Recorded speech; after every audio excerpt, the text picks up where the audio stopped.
নমস্কার, আমি বৈশাখী। শিল্প সাহিত্যবাহী বৈশাখী চ্যানেলে সকল শ্রোতা বন্ধুদের স্বাগত জানাই। আজ আপনাদের বলবো সম্পূর্ণ ভিন্ন স্বাদের ভিন্ন আঙ্গিকের প্রাপ্তমনস্কদের জন্য লেখা একটি গল্প, পদতলে বাসনা। গল্প পাঠ এবং লেখায় আমি বৈশাখী বিশ্বাস দেবনাথ। গল্পটি প্রথম থেকে শেষ পর্যন্ত শুনবেন। ভালো লাগলে অবশ্যই লাইক করবেন, কমেন্ট করবেন, শেয়ার করবেন এবং আপনাদের প্রিয় চ্যানেল শিল্প সাহিত্যবাহী বৈশাখী সাবস্ক্রাইব করে বেল বাটন প্রেস করে পাশে থাকতে একদম ভুলবেন না বন্ধুরা। শিল্প সাহিত্যবাহী বৈশাখী এখন চলে এসেছে ইউটিউব মিউজিক পডকাস্টে। ইচ্ছে করলে আপনারা সেখান থেকেও গল্প শুনতে পারেন এবং আপনাদের ব্যক্তিগত মতামত আমার সঙ্গে শেয়ার করতে পারেন। আজ আপনাদের বলবো সম্পূর্ণ ভিন্ন স্বাদের ভিন্ন আঙ্গিকের গল্প, পদতলে বাসনা। গল্প পাঠ এবং লেখায় আমি বৈশাখী বিশ্বাস দেবনাথ। গল্পটি যাদের ভালো লাগবে না তারা দয়া করে এড়িয়ে যাবেন। এই গল্পটি সম্পূর্ণরূপে কল্পনা প্রসূত, যদিও কিছু ক্ষেত্রে বাস্তব ঘটনার ছোঁয়া থাকতে পারে। এটি লেখকের কল্পনার সাথে মিশ্রিত একটি সৃষ্টিশীল উপস্থাপন। গল্পটি কোনো ব্যক্তি, ঘটনা বা প্রতিষ্ঠানের সাথে মিলে গেলে তা নিতান্তই কাকতালীয়। এই গল্প শুধুমাত্র বিনোদনের উদ্দেশ্যে তৈরি করা হয়েছে। কিছুক্ষণ পরে মন্দির চত্বরে পুজো শুরু হবে। অনেকে সেখানে এসেছে পুজোর জোগাড় করতে।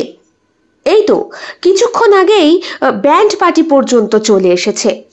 জমিদারের নির্দেশে এবার ছিন্নমস্তা মন্দিরের পুজোটা আরো বেশি ধুমধাম করে করার উপদেশ পেয়েছে নারায়ণ। সেই এই মন্দিরের প্রধান পুরোহিত। তার বাবা খুব ভালো পুরোহিত ছিলেন। পৌরোহিত্যর পাশাপাশি তিনি শিক্ষা চর্চাও করতেন। গ্রামের ছোট ছোট ক্ষুদে সদস্য ছিল তার। অনেকেই তাকে ভালোবেসে খুড়ো ঠাকুর বলে ডাকতেন। তারই ছেলে নারায়ণ ওই পিতৃসূত্রেই অনেকটা পুজোর উত্তরাধিকার পেয়েছে। নারায়ণ বিরাট ব্যস্ত। মন্দিরে মেয়ে বউদের ভিড়। হঠাৎ করে একজন বলে উঠল, কি ব্যাপার, আজ পুরুষ ঠাকুর এলো না? এত বেলা হয়ে গেল, পুজোর সময় হয়ে যাচ্ছে। যা বলেছ বৌদি, আমরা তো জোগাড় যন্ত্র করে বসে আছি। সময় সময় হাতের কাছে জিনিস এগিয়ে না দিলে ওনার আবার রাগ হয়। কমলা বলে একটি মেয়ে আছে, বছর 16। পুজোর কাজ হাতে হাতে আগে দিতে খুব সিদ্ধহস্ত। সে বলল, পুরুষ ঠাকুর আসছে, আমি একটু আগেই দেখলাম। ওই পদ্মিনীর বাড়ির কাছে রয়েছে। ও, পদ্মিনী কিন্তু দেখতে খুব সুন্দর, যাই বল। মাধাইয়ের বউ হয়েছে। বাবারে বাবা, বুড়ো মাধাই কত সুন্দর বিয়ে করে বউ এনেছে। ও বৌদি, পদ্মিনী বৌদি আসবে না? আসার কথা তো বলে এসেছি। বললো তো স্নান করে টোরে আসবো। স্নান করবে মানে? ও যে সকালবেলা পুকুরে আমার সঙ্গে নাইলো আবার। গ্রামের বৌজিদের মধ্যে হাসির ঝরে পড়ছে সবার মুখ থেকে। বৌদি হাতে চিমটি কেটে দিল কমলার।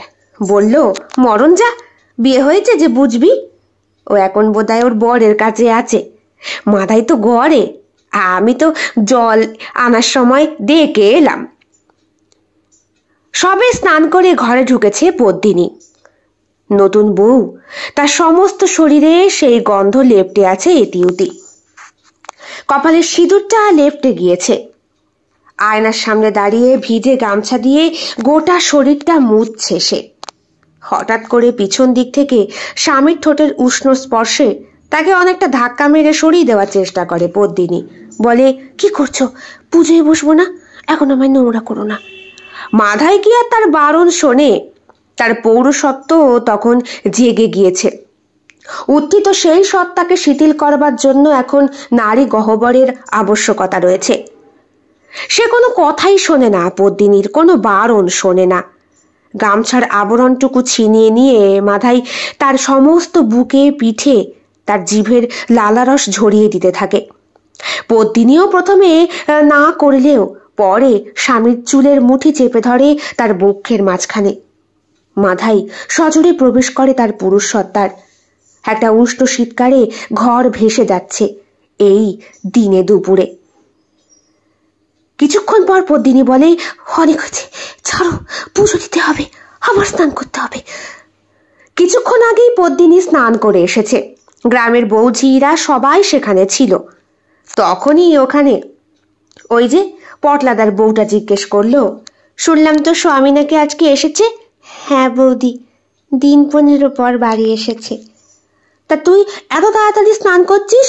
মন্দিরে পুজো দেব, নতুন বিয়ে হয়েছে, পুরোহিত ঠাকুর বলে দিয়েছে নতুন যাদের বিয়ে হয়েছে তারা সকলে যেন পুজো মন্দিরে আসে জোগাড় যন্ত্র করতে। সে তো পুরোহিত ঠাকুর সবাইকেই বলে। তা তোর বর এসেছে, তুই তার কাছে একটু যাসনি নাকি? বৌদি কি বলো, লজ্জা লাগে না? পদ্মিনীর লজ্জায় গাল দুটো লাল হয়ে গিয়েছিল। বৌদি সুতাপা তখন ওর গালে হাত রেখে বলেছিল, মরে যাই স্বামী সোহাগে। ঠিক আছে, তুই যখন যোগাযন্ত্র করতে যাবি তাহলে আমি একটু পরে যাব। সব মেয়ে বউরা এক জায়গায় গিয়ে হই হট্টগোল করে লাভ নেই, বুঝলি?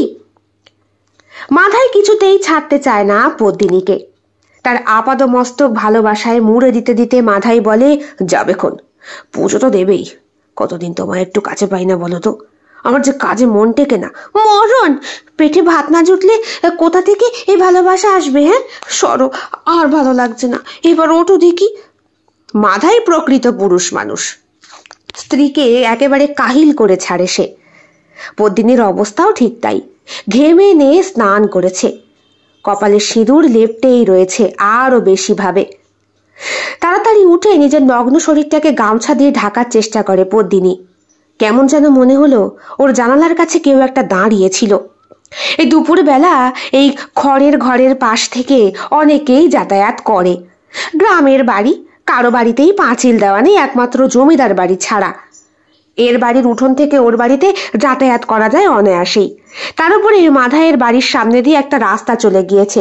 এই রাস্তা দিয়ে গ্রামের মেয়ে ঝিরা পুজো মন্দিরে যায়, আবার অনেকে পুকুর পাড়ে নাইতেও যায়। পদ্মিনী ধাক্কায় মাধাই সরে যায়, বলে, কি হলো? সরো দেখি, মনে হচ্ছে কেউ জানলার কাছে দাঁড়িয়েছিল। দেখি। জানলার কপাটটা খুলে দেখার চেষ্টা করে পদ্মিনী।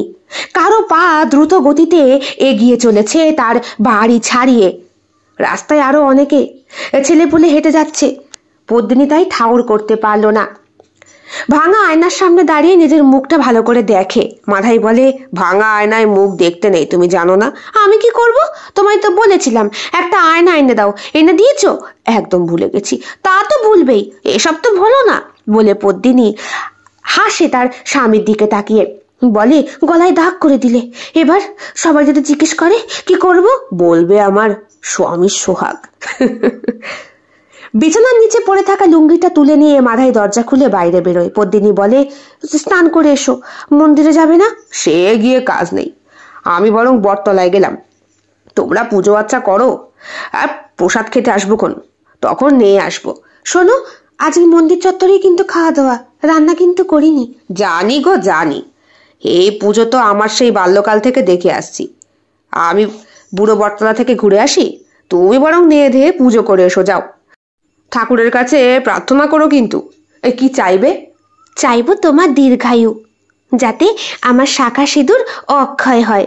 তাহলেই হলো, বোঝো ঠেলা, ঠাকুর কি আর আয়ু দিতে পারে? মাধাইয়ের কথায় মাঝে মাঝে অভিমান হয় পদ্মিনীর। লোকটা কি ঠাকুর দেবতায় ভরসা করে না? দেবতা ছাড়া কি আর এই চত্বরে টিকে থাকা যায়? সুতরাং আবার কলসি কাঁখে নিয়ে নিজের জামা কাপড়গুলো পরে নাইতে যায় পদ্মিনী। যখন সে মন্দির চত্বরে পৌঁছয় তখন বেলা অনেকটা গড়িয়ে সূর্যি মাথার ওপরে দাঁড়িয়ে রয়ে দাঁত বের করে হাসছে। কিছুক্ষণ আগেই পুরুত ঠাকুর ঢুকেছেন, গরমে ঘেমে গিয়েছেন। কমলা বলল, ও বৌদি, ওই তো পুরুত, ওই দেখো। বাবা, আপনি এলেন? কত দেরি হলো, আমরা জোগাড় যন্ত্র সব করে রেখেছি। হে কি বাবা, আপনি ঘেমে গিয়েছেন যে? হ্যাঁ, বাইরে যে কি গরম, তা কি তোমরা ঠাউর করতে পারছো না? হ্যাঁ বাবা, তা ঠাউর করতে পারছি। তাহলে আবার এই প্রশ্ন আসছে কোথা থেকে? এ কি সবাই এসেছে? হ্যাঁ, আমরা সবাই এসেছি, আপনি পুজো শুরু করুন। সবার মধ্যে কাকে যেন খুঁজছে পুরুত নারায়ণ। বললেন, গ্রামের নতুন বউটি কোথায়? ওই যে প্রণাম করতে গিয়েছিল। মাস কয়েক আগের কথা। মাধাই যখন প্রথম বিয়ে করে আনে তখন গোটা গ্রামে রীতিমতো ঢোল পিটিয়ে বলার মতো ছড়িয়ে পড়েছিল, সুন্দর বউ এনেছে মাধাই, বুড়ো বয়সে বিমরতি হয়েছে যেন। মাধাইয়ের বউ পদ্মিনী শহরের মেয়ে, শহর তখনও অতটা উন্নত হয়নি, তবে গ্রাম বলা চলে না। পরের বাড়িতে কাজ করত, সেইখান থেকেই মাধাইয়ের সাথে সম্পর্ক। মাধাই প্রত্যেকের বাড়িতে ঠিকাদারির কাজ করে, দিন মজুরের। শহরে সেই রকমই কন্ট্রাক্টের কাজ করতে গিয়েছিল সে। ওইখানেই পদ্মিনীর সঙ্গে পরিচয়। পদ্মিনীর নিটোল শরীরটা, সুন্দর বক্ষ, এগুলো দেখে মাধাই নিজেকে আর স্থির রাখতে পারেনি। সরাসরি পদ্মিনীকেই ধরে একদিন বিয়ের প্রস্তাব দেয়। তার কাছে বিয়ের প্রস্তাব শুনে পদ্মিনীর চোখে জল চলে আসে। সে বলে, আমি কাছের লোক, আমাকে কেউ বিয়ে করে না বাবু, তোমরা বিয়ে করে দুদিন পরে ভুলে যাবে। কিন্তু মাধাই ভুলতে দেয়নি। মাধাই পদ্মিনীকে বিয়ে করে বুঝিয়েছে সে ছাড়া এই জগতে তার আর কোনো গতি নেই। বিবাহ ধর্ম যখন পালন করতে হবে তখন প্রকৃত অর্থেই সে পালন করবে। পদ্মিনীর মা রাজি হয়ে গিয়েছিল মাধাইয়ের সঙ্গে বিয়ে দিতে, যদিও বয়সটা তার একটু বেশি, তবুও ছেলে তো, তার নিজের পুরুষত্ব ঠিক থাকলে সব ঠিক। এই জন্যই তো কথায় বলে, সোনার আংটি বাঁকা হলেও শ্রেয়। পুরুষ মানুষের আবার বয়স বাড়ে নাকি? বয়স তো মেয়েদেরই হয়। মাধাই যখন বিয়ে করে আনে তখন গ্রামে রটে গিয়েছিল পুরো ব্যাপারটা। মাধাইয়ের বয়স 35 পার হয়ে গিয়েছে। ও যে বিয়ে করবে তা কেউ জানতো না। মাথার উপরে কেউ নেই, বাবা মা কেউ না। মাধাইকে ওই নারায়ণের বাবাই কোলে পিঠে করে বড় করেছিলেন। তখন নারায়ণ অনেকটাই ছোট, মাধাইয়ের থেকে বয়স হয়তো বছর 5 কম। সেই নারায়ণ এখন পুরোহিত, আর মাধাই ঠিকাদারিরই কাজ করে। যেই পুরোহিত ওকে মানুষ করেছিল, অর্থাৎ নারায়ণের বাবা, তিনি মারা গিয়েছেন গত 2 বছর আগে। বিয়ের আগে অনেকটা চেষ্টা করেছিলেন মাধবের বিয়ে দিতে, কিন্তু মাধব ওরফে মাধাই কিছুতেই বিয়ে করতে রাজি হয়নি। সে বলেছিল, আমার ছায়ায় বিষ আছে বাবা ঠাকুর, আমি বিয়ে করলে সব শেষ হয়ে যাবে। হেসে নারায়ণের বাবা তখন বলেছিলেন, তুইও বিয়ে করবি, তোর ভেতরে যখন সমস্ত ইচ্ছা জাগরিত হবে তুইও বিয়ে করবি। সেই বিয়ে মাধাই করেছে, সুন্দরী বউ এনেছে, গ্রামের সকলকে মাংস ভাতও খাইয়েছে। পুরোহিত বসে রয়েছেন, মন্ত্র উচ্চারণ করছেন, তার ঠোঁট বিড়বিড় বিড়বিড় করছে। কমলা খানিকক্ষণ ভ্রুকুটি করে তাকিয়ে থাকলো পুরোহিতের দিকে, তারপরে বলল, বাবা ঠাকুর, আমরা অঞ্জলি কখন দেব? এখনো পর্যন্ত পুজোই সম্পন্ন হলো না, তা গ্রামের মেয়ে বউ কোথায়? তা মাধাইয়ের সেই বউটি কোথায়? এই যে বাবা ঠাকুর, এসেছি। মাধাই পেছন ঘুরে তাকায়।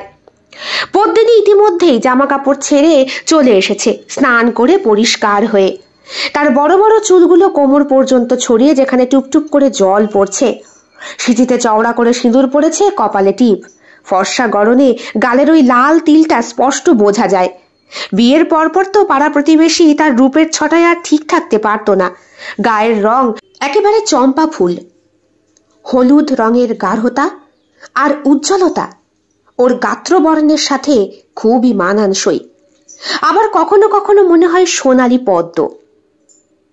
সেই হলুদ রঙের বাহুল্যপূর্ণ সৌন্দর্য এই ধরনের গাত্রবর্ণের জন্য উপযুক্ত। আবার কখনো হলুদ গোলাপ, গোলাপের ঔজ্জ্বল হলুদ রঙের সৌন্দর্য, যা স্নিগ্ধ অথচ আধ্যাত্মিক অনুভূতি সৃষ্টি করে। কিছুক্ষণের জন্য ভাবিত হয়ে গিয়েছিল নারায়ণ। কমলার কণ্ঠে তার সম্বিত ফিরল, ও বাবা ঠাকুর, এবার তো পুজো শুরু করো। হ্যাঁ, এসো, সবাই এসো আমার কাছে। কে কি এনেছো মায়ের চরণে দান করো। দেবীর পুজো হচ্ছে, জোরে কাসর ঘন্টা বাজছে। যারা যারা বেটা ছেলেরা আছে তারাও সকলে নিজেদের মধ্যে কাজ শুরু করেছে। অন্যদিকে হাড়ি চড়ানো হয়েছে খিচুড়ির। সবাইকে আজ খাওয়ানো হবে খিচুড়ি, একটা নিরামিষ তরকারি, চাটনি, পাঁপড় আর দই। কিছুক্ষণ পরই ছোট ছোট বাচ্চা কাচ্চা চলে আসবে খাওয়া দাওয়া করতে। মন্দির চত্বরের পাশেই খাওয়ানোর জন্য বিরাট বড় তাঁবু খাটানো হয়েছে। জমিদার বাবু খুবই ভালো, তিনি সকলের কথা মাথায় রেখে আজ দুপুর এবং রাত এই দুবেলারই খাবারের আয়োজন করেছেন। গ্রামে এই মন্দিরটাই একটা মাত্র পুজোই হয়, তাই গ্রামের সকলেরই এই পুজো ঘিরে অনেকটাই আনন্দ। পুজো করতে করতে বেলা অনেকটাই গড়িয়ে গেল। পদ্মিনী পাশেই রয়েছে পুরোহিত ঠাকুরের। নারায়ণবাবু পুজো করতে করতে অনেকবার পদ্মিনীকে দেখার চেষ্টা করেছেন। টকটকে লাল গাঢ় রঙের শাড়ি পরেছে পদ্মিনী, তার সাথে ম্যাচিং করে ব্লাউজ। তার সুঢৌল বক্ষ যুগল আরও যেন মারাত্মকভাবে ফেটে বেরিয়ে আসার চেষ্টা করছে। ঘামে ভেজা শরীর থেকে একটা স্নিগ্ধ সুন্দর গন্ধ। পুরোহিত মন্ত্র পড়তে পড়তে হঠাৎ ভুল উচ্চারণ করে নিজেই খানিকক্ষণ চুপ করে ছিন্নমস্তা দেবীর মুখের দিকে তাকিয়ে রইলেন, যার গলা থেকে রক্ত বন্যা ছড়িয়ে পড়েছে। নিজের মুন্ডু নিজেই ছিঁড়ে হাতে নিয়ে দাঁড়িয়ে রয়েছেন। হঠাৎ করে কমলা বলে উঠল, আচ্ছা বাবা ঠাকুর, দেবীর এমন বিভৎস রূপ কেন? চারিদিকে ধূপধুনোর গন্ধ, বাতাসে ছড়িয়ে রয়েছে পুজো পুজো ভাব। দুপুরের খাওয়া দাওয়ার পাটা চুকে গিয়েছে। সকলেই খেয়ে দিয়ে এখন সন্ধ্যা আরতির জন্য এসেছেন। চন্দ্রানিশার অমাবস্যা, জ্যোৎস্নাহীন আকাশের নিচে গভীর এই গ্রামে বনের কূলে দাঁড়িয়ে দেবীর ছিন্নমস্তার মন্দির। তার গলদেশ থেকে ঝরে পড়ছে তাজা রক্ত। দুপাশ দিয়ে দাঁড়িয়ে চর্চিকা ডাকিনী সেই রক্ত পান করছে, অথচ দেবীর চোখ দুটো নিষ্পৃহ, প্রচণ্ড স্থির, আর আকাশের শেষ প্রান্তে যাত্রা করা এক গহীন শক্তির ছায়া। দেবীর চরণে মহাশক্তির পায়ের নিচে দুটো শরীর, এক পুরুষ আর এক নারী। তারা দুইজন দুইজনকে জড়িয়ে আছে এক দেহে, এক স্রোতে, এক ক্ষুধায়। নারীর নগ্ন বুক পুরুষের বক্ষের ওপর কাঁপছে, আর পুরুষের থরথরানো ঠোঁট নারীর ঘাড়ে। তাদের ঘামে ভেজা ত্বক মাটি ছুঁয়ে যায়, কিন্তু তাদের কামনা যেন আকাশ ছুঁতে চায়। দেবীর পায়ের নিচে থাকা অবস্থাতেই তারা একে অপরের মাঝে প্রবেশ করে চলেছে, যেন পরস্পরের মধ্যে তারা মুক্তি খুঁজছে, তবুও মুক্তি নেই। দেবীর দৃষ্টির সামনে কামানধতা ধুলোর মতো। তার চরণে ওই মিলন নয়, পদদলিত লালসা। এই দুইজন কোনো মানুষ নয়, কামনায় ডুবন্ত আত্মা। মুক্তির সন্ধান না পেয়ে পতিত হচ্ছে ইন্দ্রিয়ের আগুনে। হঠাৎ পুরুষটি মুখ তুলে চায়, চোখে আতঙ্ক। সে তাকিয়ে আছে। কে? নারীর চোখে বিস্ময়। দেবী ছিন্নমস্তা, তিনি আমাদের দেখছেন। নারী হেসে ওঠে। সে জানে না যে এই চোখ এক সময় পিতার চোখ ছিল, গুরুর চোখ ছিল, এমনকি প্রেমিকার চোখও। এখন সেই চোখে কেবল তপস্যার ভাষা, আর তপস্যা ভাঙার শাস্তির ভাষা। নারী ফিসফিস করে বলছে, তার চোখ আমাদের দহন করছে। তবে কি এই মৈথুন অভিশাপ? পুরুষ চিৎকার করে ওঠে, না, এই মিলন আমাদের ঈশ্বর, এই কামনাই আমাদের ঈশ্বরী। ঠিক তখনই দেবীর খড়গ গর্জে ওঠে। মাথাহীন শরীর থেকে আবার রক্ত ঝরে পড়ে ঠিক সেই যুগলের গায়ে। মুহূর্তে তারা জড়িয়ে পড়ে রক্তে, কামে আর ধ্বংসলীলায়। তাদের পরিচয়, তারা এক সময় সাধক ছিল। নারীটি আর যোগিনীর শিষ্যা, পুরুষটি বেদ পাঠের চর্চকর্তা। একত্রে সাধনার পথ বেছে নিয়েছিল সে, কিন্তু পথের মাঝেই বাসনা তাকে ছুঁয়ে যায় তার হৃদয়ে। প্রথমে স্পর্শ, তারপর আলিঙ্গন, তারপর অবরুদ্ধ বাসনার অবসান। তাদের সাধনা ছিন্ন হয়। ঠিক তখনই ছিন্নমস্তা প্রকাশ পায়। দেবীর মুখহীন শরীর বলে, যে চেতনা ইন্দ্রিয়ের ঊর্ধ্বে যেতে ব্যর্থ হয়, সে আমার পায়ের নিচে পড়ে থাকে। আমি কামকে দমন করি না, আমি তাকে জাগাই, যাতে সে নিজেই নিজের সীমা বোঝে। যুগলের তপস্যা ভঙ্গ, এবং সেই তপস্যার অভিশপ্ত ফল। দেবী ছিন্নমস্তার পায়ের নিচে থাকা যুগল আমরা নিজেরাই, যদি আমরা কামকে ওপরে না তুলতে পারি। নারায়ণের মুখ থেকে কথাগুলো শুনে বেশ খানিকক্ষণ স্তম্ভিত হয়ে তাকিয়ে থাকে কমলা। পুজো হবার পর সে প্রশ্নটা করেছিল। এরপরে খাবার দাবারের পর্ব চলে। সন্ধ্যা আরতি দেবার সময় পুরোহিত ঠাকুর আবার এলেন। সঙ্গে এলো গ্রামের সমস্ত মেয়ে বউরা। পুজোর ডালি যারা যারা দিয়েছিল সকলকে নিয়ে যাবার জন্য বলা হলো। সেই সময় পদ্মিনীও দাঁড়িয়ে। তার গায়ের কাপড় কেমন যেন এদিক ওদিক হয়ে রয়েছে, অগোছালো। দেখে মনে হচ্ছে সদ্য স্বামী সোহাগে উত্তীর্ণ হয়ে সে এখানে হাজির। মাধাই এসেছিল দুপুরবেলা ভোগ গ্রহণ করতে, সবার সাথে কথাবার্তাও বলেছে। নারায়ণ ঠাকুর তাকিয়ে তাকিয়ে দেখেছে মাধাইয়ের চোখের ভাষা। তার স্ত্রীকে এসে বারবার দেখছিল, এবং লজ্জায় লাল হয়ে যাচ্ছিল পদ্মিনীর গোটা শরীরটা। পুরোহিত ঠাকুর এগিয়ে গেলেন পদ্মিনীর কাছে। ওর হাতে প্রসাদ দেবার আগে বললেন, পরিষ্কার হয়ে এসেছো মা, নাকি অপবিত্র শরীরেই মায়ের মন্দিরে প্রবেশ করেছ? কিছুক্ষণের জন্য চুপ করে তাকিয়ে থাকে পদ্মিনী। পুরুত ঠাকুর নারায়ণের চোখের ভাষা বুঝতে বাকি রয় না তার। হাতে যখন প্রসাদের ডালা সে নেয়, তখন তার হাতটা থরথর করে কেঁপে ওঠে। নদীর বুক ছুঁয়ে যেন কারো শরীরের ওপর বয়ে যাচ্ছে। শুধু মাঝে মাঝে দূরে কোনো গাছের পাতায় বাতাসের দোলা আর নিশাচর পাখির আর্তনাদ। আজ গভীর রাতে দেবী বিসর্জন হবে। পুজো একদিনেরই। ঘট নাড়িয়ে দিয়েছে নারায়ণ। যাবার আগে বলেছে, সবাই ভোগারতি করো এবং রাতের প্রসাদ গ্রহণ করার পর আমায় খবর দিও, আমি তখন আসবো। সে কি বাবা ঠাকুর, আপনি প্রসাদ খাবেন না? না, আজ আমার প্রসাদ খাওয়ার মতো মানসিক অবস্থা নেই। নারায়ণ ঘরের দিকে রওনা হয়েছে। আজ দুপুরবেলা পুজো করে বাড়ি ফেরার পর কিছুক্ষণের জন্যে বিছানায় তার চোখটা লেগে এসেছিল এবং সেখানেই সে জানতে পেরেছে ভয়ঙ্কর কিছু একটা ঘটবে গ্রামে।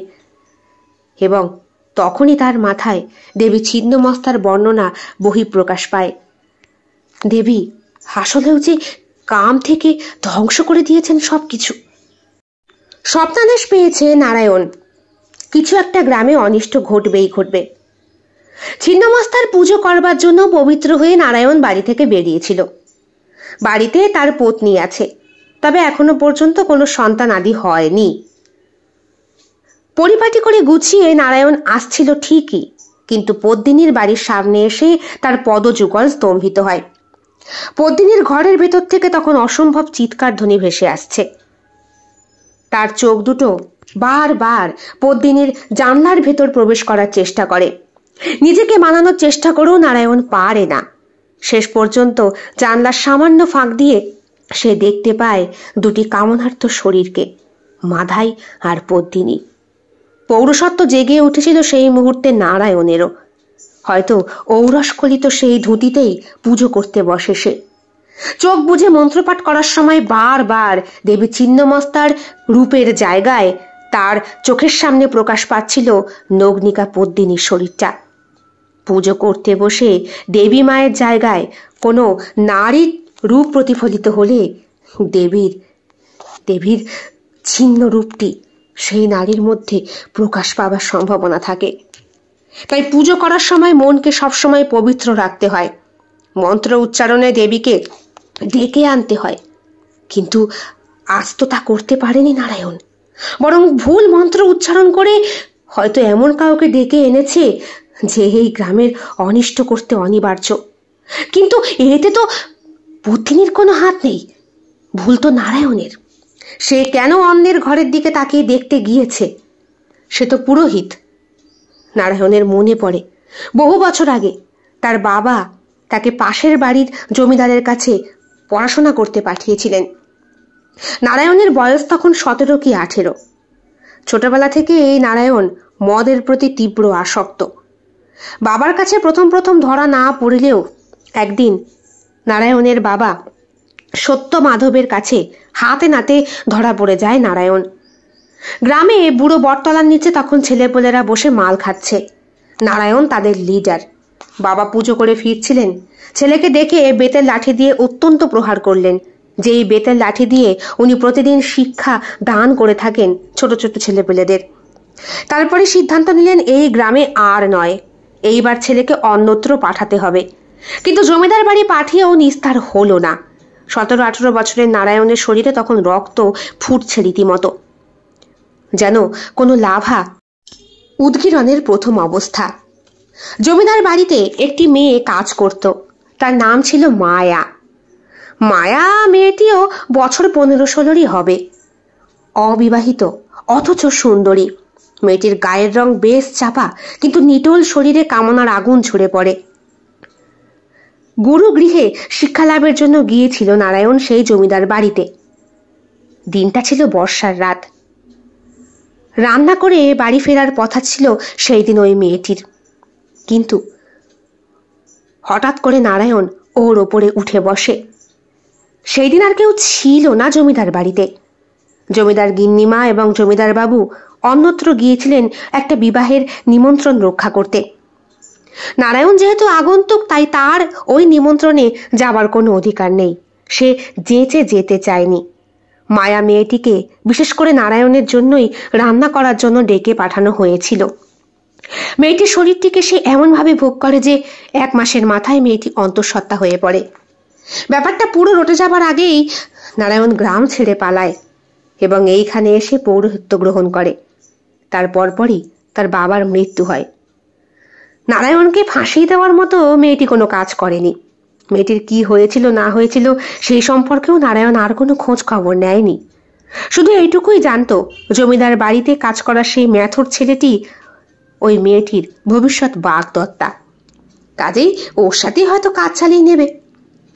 নারায়ণের হারিয়ে যাওয়া সেই পৌরুষত্বের ইচ্ছা হঠাৎ করে আজকে পদ্মিনীকে দেখে পুনরুত্থান হয়েছিল, যার ফলে নারায়ণের ভুল উচ্চারণ এবং ভুল মন্ত্রপাঠ গ্রামের একটা নষ্ট দিক ডেকে আনতে পারে। পুজোর দিন নদীর বুক ছুঁয়ে কারো শরীরের ওপর বয়ে যাচ্ছে। চারিদিক নিস্তব্ধ, শুধু মাঝে মাঝে দূরে গাছের পাতায় দোলা খাচ্ছে নিশাচর পাখির আর্তনাদ। ঘরের ভেতর চুপ করে শুয়ে রয়েছে পদ্মিনী আর মাধাই। কুয়ো থেকে জল টানা ঠান্ডা সেই জল ধীরে ধীরে সবকিছু যেন শুকিয়ে যাচ্ছে তার। ঢাকা শরীরের ভেতরে নিশাচর কামনার আগুন জ্বলে উঠছে বারবার। হঠাৎ করে পদ্মিনীর ওপর উঠে জিজ্ঞাসা করে মাধাই, তুমি আজকে মাদুলিটা পরনি? কি মাদুলি? কেন? না, তোমার হাতে তো একটা মাদুলি থাকে সব সময়। ও তাই তো, সেই ছোটবেলায় মা পরিয়ে দিয়েছিল। একবার নাকি ভূত প্রেত দেখে ভয় পেয়েছিলাম। তারপর তারপর মা ওঝার কাছ থেকে মাদুলি পরিয়ে দিয়েছিল। আমার উপরে নাকি প্রেতিনী ভর করতে পারে বলে পদ্মিনী বিচ্ছিন্ন রকম একটা হাসি দেয়। ওর হাসি দেখে রীতিমতো মাধাইও স্তম্ভিত। বলল, সত্যি তো প্রেতিনী লাগছে। তা দেখি প্রেতিনীকে এখন আমি একটু সরো দেখি, ভালো লাগে না। বলেও যেন থেমে গেল পদ্মিনী। সে নিজেই টেনে নিল মাধাইকে তার বুকের ওপরে।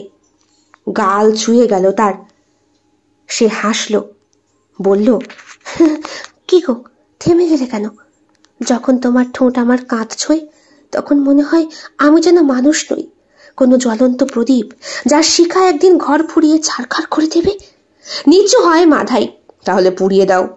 শরীর একদিন মাটিতে মিশেই যাবে, তার আগে যদি জ্বলে ওঠে ক্ষতি কোথায়? আমি তো জানি না, আমি তো কেবল আগুনের মধ্যে নেই। জানো, এই গ্রামের মেয়েগুলো আমার দিকে তাকালেই তাদের কিছু একটা খুঁজে পাওয়ার চেষ্টা করে, এমনকি আজকে পুরোহিত পর্যন্ত। জানো তো, আজকে যখন নদী থেকে স্নান করে আসছি সকালবেলা, উনি আমার দিকে তাকিয়ে মন্ত্র জপ করতে ভুলে গিয়েছিলেন। তাই? সত্যি? বলে মাধাই। কিন্তু আমি ছাড়া তোমাকে আর কে নেবে? দুইজন দুইজনকে জড়িয়ে ধরে, একে অপরকে যেন গ্রাস করছে। আজকে পদ্মিনী নিজেই মাধাইয়ের ওপর চড়াও হয়েছে। সে বলে, আমার অস্তিত্বকে তুমি গ্রাস করো, আমি যে পারছি না। কি ব্যাপার, এত খিদে কোথা থেকে এলো জানি না, বলতে পারবো না।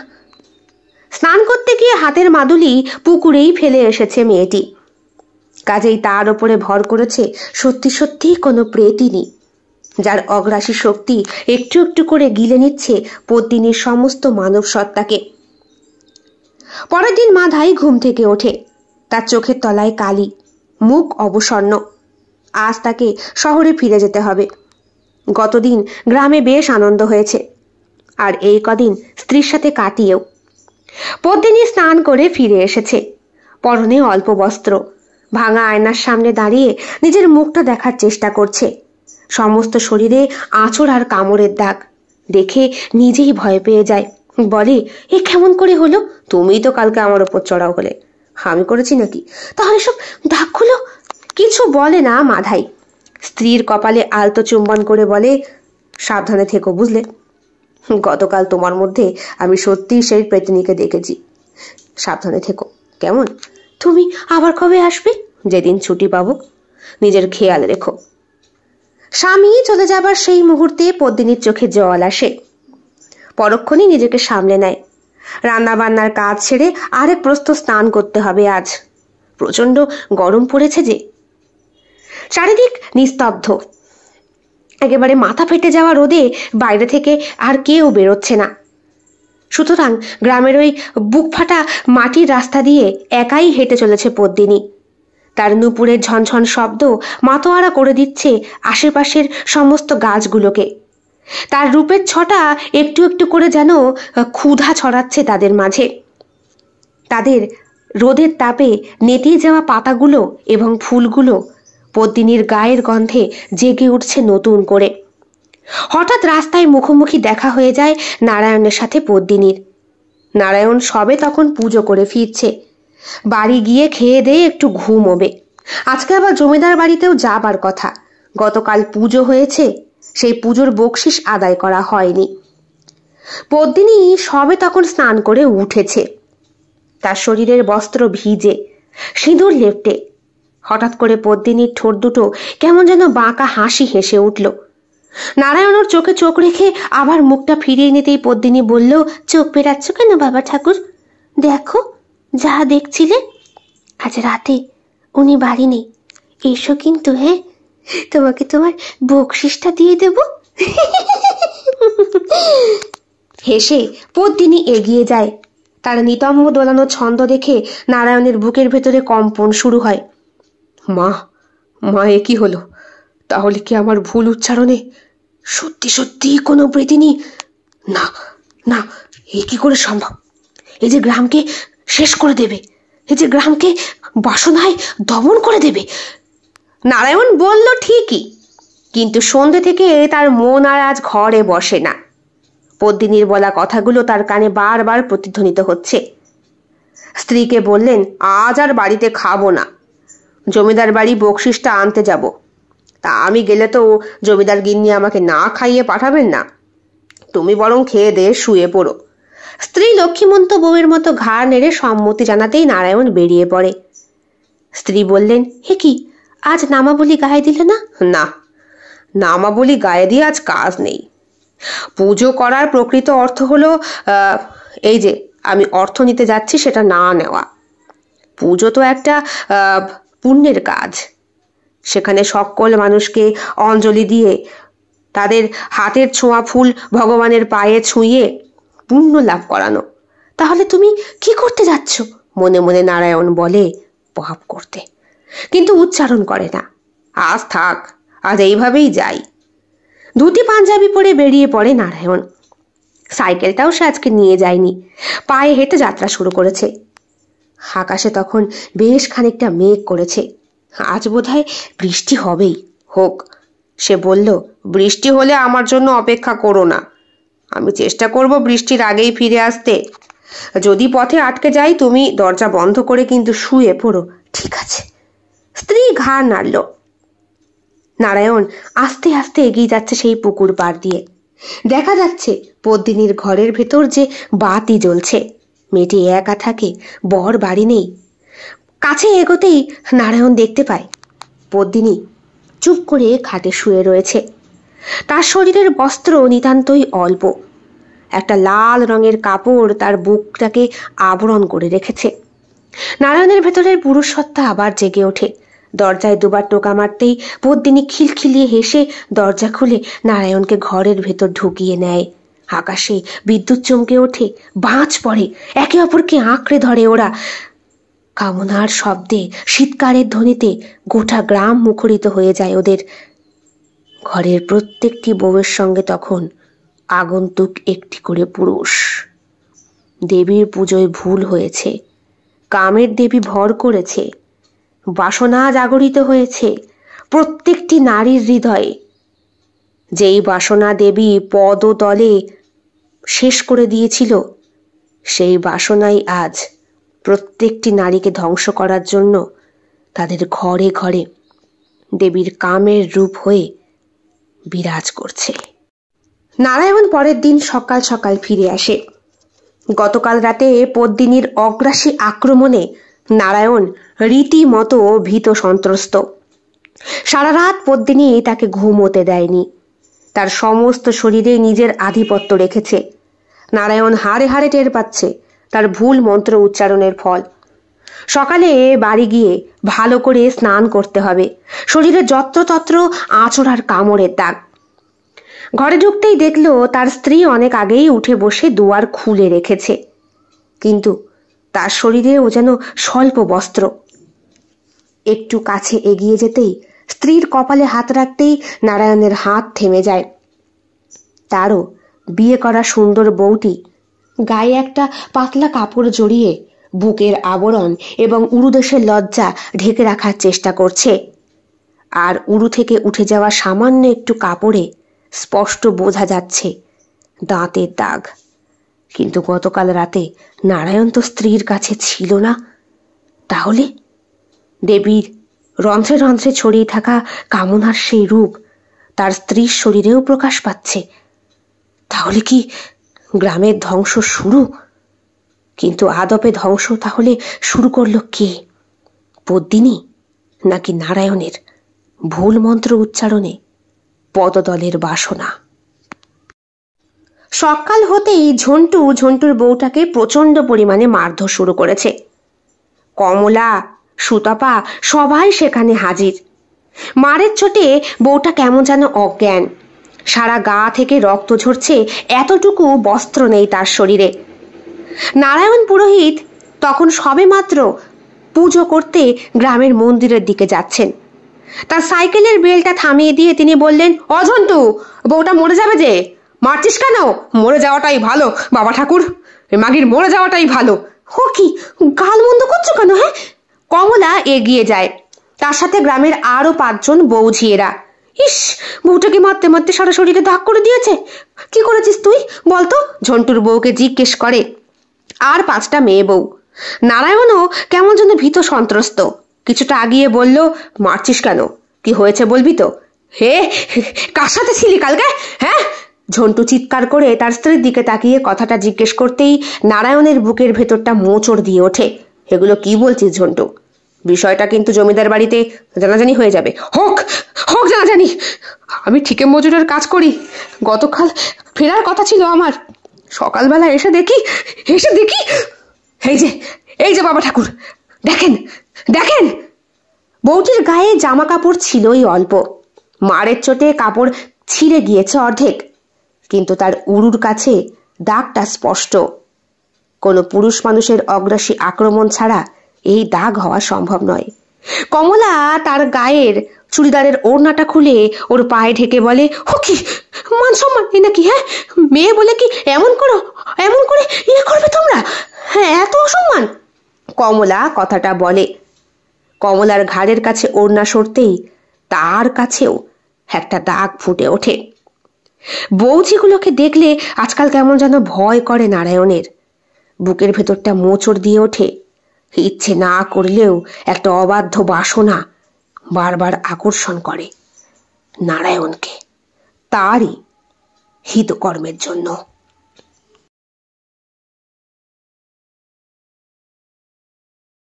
কেমন লেগেছে আজকের গল্প? কমেন্ট বক্সে কমেন্ট করতে একদম ভুলবেন না। ভালো লেগে থাকলে অবশ্যই লাইক করবেন, কমেন্ট করবেন, শেয়ার করবেন এবং আপনাদের প্রিয় চ্যানেল শিল্প সাহিত্য বাই বৈশাখী সাবস্ক্রাইব করে বেল বাটন প্রেস করে পাশে থাকতে একদম ভুলবেন না বন্ধুরা। দেখা হবে খুব শিগগিরই আগামীকাল সম্পূর্ণ নতুন একটি ভিন্ন স্বাদের গল্পের সঙ্গে। আপনাদের সকলের উপস্থিতি একান্তভাবে কামনা করি। সকলে খুব ভালো থাকবেন, সুস্থ থাকবেন এবং একইভাবে সাহায্য এবং সহযোগিতার হাত বাড়িয়ে দেবেন। সবাই ভালো থাকবেন। শুভরাত্রি।